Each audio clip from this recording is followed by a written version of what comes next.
우리가 사는 이 시대의 경제, 그 기반은 자본주의입니다. 하지만 자본주의가 정확히 무엇인지 아는 사람은 그리 많지 않습니다. 이 영상에서는 자본주의의 개념, 역사, 구조, 그리고 현대 자본주의의 특징까지 정보 중심으로 살펴보겠습니다. 먼저 자본주의란 무엇일까요? 가장 단순하게 말하자면 생산수단이 사적으로 소유되고 시장에서의 자유로운 거래를 기반으로 하는 경제 시스템입니다. 여기서 말하는 생산수단이란 공장, 기계, 자원, 노동력 등 무언가를 만들어내는 데 필요한 것들입니다. 이 생산수단을 정부가 아닌 개인이나 기업이 소유하고 그들이 이윤을 위해 자유롭게 경제활동을 합니다. 즉, 이윤을 추구하는 경제구조. 그게 자본주의의 핵심입니다. 그럼 자본주의는 어떻게 시작되었을까요? 역사적으로 보면 중세 유럽의 봉건제 이후 16세기 무렵부터 자본주의의 씨앗이 생겼습니다. 특히 산업혁명 이후 기계 생산이 등장하고 노동 분업이 본격화되며 자본주의는 급속히 확장됩니다. 19세기에는 영국을 중심으로 자유방임주의가 확산됐습니다. 정부는 시장에 간섭하지 않고 모든 경제활동은 개인의 선택과 경쟁에 맡기는 체제였습니다. 이 이론은 애덤 스미스가 대표합니다. 그는 국부론에서 보이지 않는 손 이론을 주장했죠. 즉, 각 개인이 이익을 위해 행동하면 결과적으로 사회 전체가 풍요로워진다는 개념입니다. 하지만 시간이 지나며 이 모델의 한계도 드러났습니다. 노동자는 착취당하고 부는 극소수에게 집중됐으며 경제적 불평등이 심해졌습니다.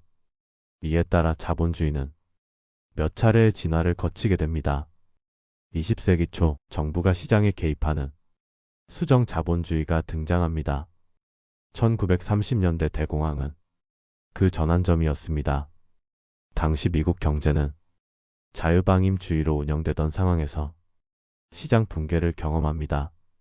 이를 해결하기 위해 케인즈 경제학이 주목받았습니다.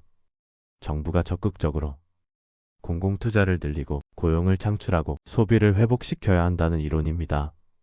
그 결과 정부의 재정정책과 통화정책이 자본주의의 핵심 요소가 되었습니다. 2차 세계대전 이후엔 자본주의 국가들 대부분이 복지국가 모델을 도입합니다. 북유럽 국가들은 강한 복지와 높은 세금, 그리고 시장 경쟁을 함께 운영했죠.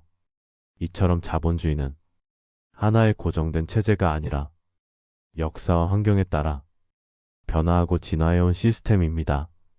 현대 자본주의는 글로벌화와 기술 발전, 그리고 금융 자본의 팽창이라는 새로운 특징을 가지고 있습니다.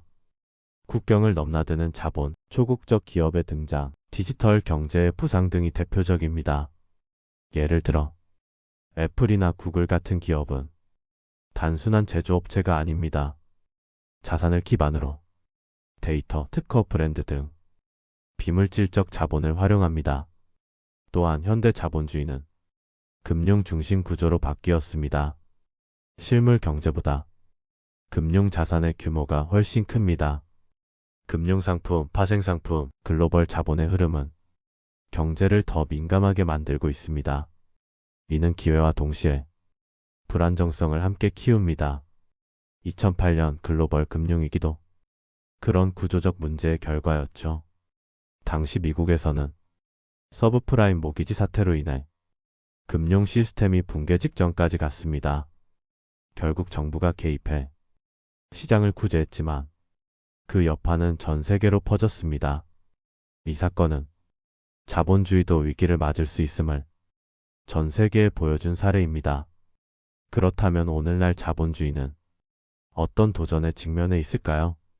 첫째는 양극화입니다. 세계 상위 1%가 전체 부의 절반 이상을 차지하고 있다는 통계도 있습니다. 둘째는 기술 변화입니다. AI, 자동화, 플랫폼 노동은 노동의 구조를 바꾸고 있습니다. 고용 안정성은 떨어지고 불안정한 일자리만 늘고 있죠. 셋째는 환경 문제입니다. 무한한 성장을 전제로 한 자본주의는 지속 가능성에 대한 비판을 받고 있습니다.